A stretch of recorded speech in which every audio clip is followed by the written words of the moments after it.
এগোনোই আমাদের পশ্চিমবঙ্গের আগামী দিনের বিকাশ।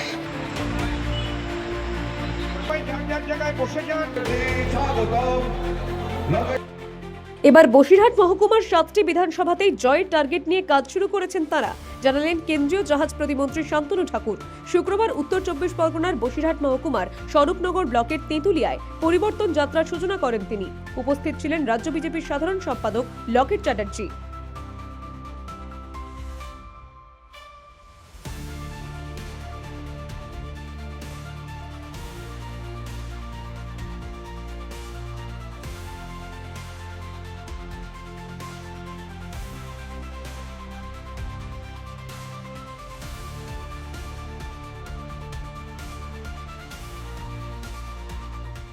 আমাদের এগোনোই আমাদের পশ্চিমবঙ্গের আগামী দিনের বিকাশ।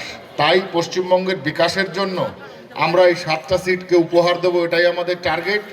আর সেই টার্গেটকে সামনে রেখেই আমরা এগোচ্ছি। আমরা চাই ব্যাপক পরিমাণে এবার ভোটে আমরা জয়লাভ করে আমরা আমাদের সরকারকে আগামীতে যে 2026-এ সরকার গঠন হচ্ছে সেই সরকারকে আমরা উপহার দেব, এটাই আমাদের লক্ষ্য।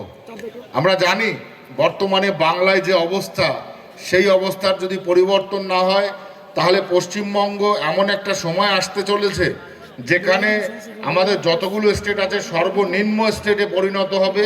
এবং গত 50 বছর ধরে যেভাবে পশ্চিমবঙ্গে অরাজকতা চলছে, চাই সে কংগ্রেস হোক, চাই সে সিপিএম হোক, চাই সে তৃণমূল হোক, এদের মাধ্যমে সরকার চলছে না। ভারতীয় জনতা পার্টি একমাত্র বিকল্প। আর যে বিকল্পকে আমরা প্রতিষ্ঠা দিতে চলেছি, সেই প্রতিষ্ঠার মাধ্যমেই আমাদের শিল্প, আমাদের শিক্ষা, আমাদের কর্ম, আমাদের আগামী দিনের স্বাস্থ্য, সমস্ত কিছু আমরা বিকাশ লাভ করাবো। প্রথমে বাম ও পরে তৃণমূল সরকার পশ্চিমবঙ্গকে 50 বছর পিছিয়ে দিয়েছে বলে মন্তব্য করেন বনগাঁর সাংসদ।